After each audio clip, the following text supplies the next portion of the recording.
So railway station మీరు చూసినట్లయితే different names అన్నది రాసి ఉంటాయి అన్నమాట వాటి నేమ్ బోర్డ్స్ మీద. సో మీరు జనరల్ గా చూసినట్లయితే రైల్వే స్టేషన్ నేమ్ దగ్గర సఫిక్స్ లో రోడ్ అని కానీ, జంక్షన్ అని కానీ, కంటోన్మెంట్ అని కానీ, టెర్మినస్ అని కానీ, సెంట్రల్ అని కానీ ఇలా రాసి ఉండదు అన్నమాట.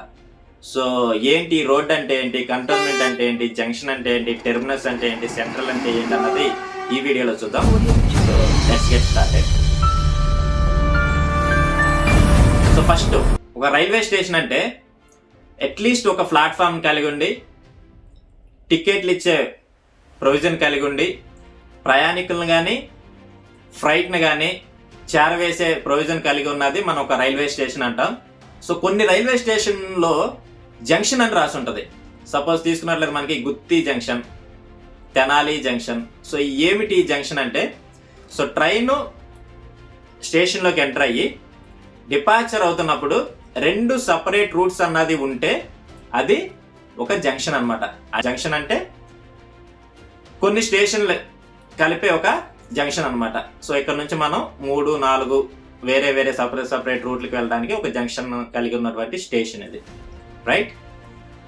నెక్స్ట్ కొన్ని స్టేషన్ చూసినట్లయితే కంటోన్మెంట్ అని రాసి ఉంటుంది. సో మీరు జనరల్గా చూస్తుంటే ఢిల్లీ కంటోన్మెంట్, ఆగ్రా కంటోన్మెంట్ అన్నది రాసి ఉంటుంది. సో ఈ కంటోన్మెంట్ అంటే ఆర్మ్డ్ ఫోర్సెస్ దగ్గరలో ఉన్నటువంటి రైల్వే స్టేషన్ అని అర్థం. సో ఏవైతే ఈ ఆర్మ్డ్ ఫోర్సెస్ ఉన్నాయో వాటన్నిటికీ దగ్గరగా ఉన్నటువంటి ఇది రైల్వే స్టేషన్ అని అర్థం అనమాట, రైట్. కొన్ని స్టేషన్ చూసినట్లయితే టెర్మినస్ అని రాసి ఉంటుంది లేదా టెర్మినల్ అని రాసి ఉంటుంది. సో ఏంటి టెర్మినస్ అంటే, సపోజ్ చూసినట్లయితే ఛత్రపతి శివాజీ టెర్మినస్, లోకమాన్య తిలక్ టెర్మినస్. ఈ టెర్మినస్ అంటే రైల్వే స్టేషన్ చూసినట్లయితే ఇక్కడికి వెళ్ళిన తర్వాత ఇది డెడ్ ఎండ్ సెంటర్ అనమాట. సో ట్రైన్ అన్నది లోపలికి వచ్చిన తర్వాత ఇట్ షుడ్ బి టెర్మినేట్.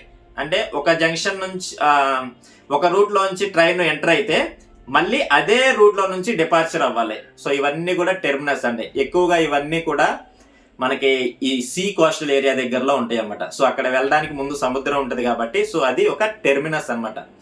జనరల్గా చూసుకుంటే మనకి Chhatrapati Shivaji terminus, Lokmanya Tilak terminus, so ఇవన్నీ కూడా టెర్మినస్లు అనమాట. నెక్స్ట్ వచ్చేసి సెంట్రల్. కొన్ని రైల్వే స్టేషన్లకి సెంట్రల్ అని రాసి ఉంటుంది. ఈ సెంట్రల్ అంటే ఏం లేదండి, సో ఇప్పుడు చెన్నై నగరం తీసుకుంటే చెన్నై నగరంలో చాలా స్టేషన్లు ఉన్నాయి, కానీ వీటన్నిటిలో మెయిన్ స్టేషన్ ఏదో వాటికి సెంట్రల్ అని పెడతాం అనమాట. సో ఇక్కడ నుంచే ఎక్కువ ట్రైన్స్ అన్నది రన్ అవుతూ ఉంటాయి.